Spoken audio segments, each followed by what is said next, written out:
ಆಹಾರ ಇಲಾಖೆ ಕೋಲಾರ ಜಿಲ್ಲೆಯಿಂದ ಮಾತಾಡ್ತಿದ್ದೀನಿ. ಮೊನ್ನೆ ಲಾಸ್ಟ್ ವೀಕು 17ನೇ ತಾರೀಕು ನಮ್ಮ ಜಿಲ್ಲೆಯಲ್ಲಿ ಒಂದು 40 ಮೂಟೆ ಅಕ್ಕಿ ಮತ್ತು ಗೋಧಿ ಸಿಕ್ತು ಅಂತ ಹೇಳಿಬಿಟ್ಟು ಒಂದು ವಿಡಿಯೋ ಕ್ಲಿಪ್ಪಿಂಗ್ಸು ನೋಡಿದ್ವಿ. ಮತ್ತು ಆಮೇಲೆ ಮಾಹಿತಿ ಬಂದು ನಾವು ಹೋಗಿ FIR ಮಾಡಿದ್ದೀವಿ. ಆದರೆ ಬಟ್ ಅಲ್ಲಿ ಏನಾಗಿದೆ, ಗೋಧಿ ಸಿಕ್ಕಿದೆಯಲ್ವಾ, ಗೋಧಿ ನಮ್ಮ ಆಹಾರ ಇಲಾಖೆಯಲ್ಲಿ PDS ಅಲ್ಲಿ ನಾವು ಇಶ್ಯೂ ಮಾಡೋದಿಲ್ಲ. PDS ಅಲ್ಲಿ ಇಶ್ಯೂ ಮಾಡೋದು ಓನ್ಲಿ ಅಕ್ಕಿ ಮತ್ತು MSP ಆದಮೇಲೆ ರಾಗಿ ಮಾಡ್ತೀವಿ.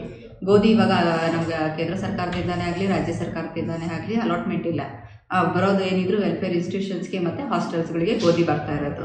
ಒನ್ಸ್ ನಮ್ಗೆ ಅಲಾಟ್ ಆದಮೇಲೆ ನಾವು ಸ್ಟೋರೇಜ್ ಅಷ್ಟೇ ಮಾಡ್ತೀವಿ. ಸ್ಟೋರೇಜ್ ಆದಮೇಲೆ ಇಲಾಖೆಗಳು ಯಾರ್ಯಾರು ಇರ್ತಾರೋ ಹಾಸ್ಟೆಲ್ಸ್ ಅವರು ತೊಗೊಂಡು ಹೋಗ್ಬಿಡ್ತಾರೆ ಮತ್ತು ವೆಲ್ಫೇರ್ ಇನ್ಸ್ಟಿಟ್ಯೂಷನ್ ಅವ್ರು ತೊಗೊಂಡು ಹೋಗ್ಬಿಡ್ತಾರೆ.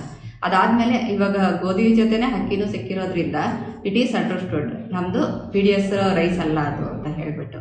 ಅದಾದಮೇಲೆ ನಮಗೆ ಮಾಹಿತಿ ಬಂದಮೇಲೆ ನಾವು ನಮ್ಮ ಫುಡ್ ಇನ್ಸ್ಪೆಕ್ಟ್ರ್ ಹೋಗಿ ಸ್ಥಳಕ್ಕೆ ಪರಿಶೀಲನೆ ಮಾಡಿ ಅದು ನಮ್ಮ ಮೇಲ್ನೋಟಕ್ಕೆ ಗೌರ್ಮೆಂಟ್ದೇ ಅಂತ ಹೇಳಿ ತಿಳಿದು ಬಂದಿರೋದ್ರಿಂದ ಅದನ್ನು ನಾವು FIR ಮಾಡಿದ್ದೀವಿ. ಮುಂದಿನ ತನಿಖೆ ಪೊಲೀಸರು ಕೈಗೊಳ್ತಾರೆ.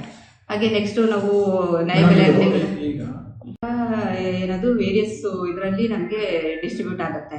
ನಮಗೆ ಆಹಾರ ಇಲಾಖೆಗೆ PDSಗೆ ಬರುತ್ತೆ, ಹಾಸ್ಟೆಲ್ಸ್ಗಳಿಗೆ ರೈಸ್ ಬರುತ್ತೆ, ವೆಲ್ಫೇರ್ ಇನ್ಸ್ಟಿಟ್ಯೂಷನ್ಗೂ ರೈಸ್ಗಳು ಬರ್ತಿದೆ.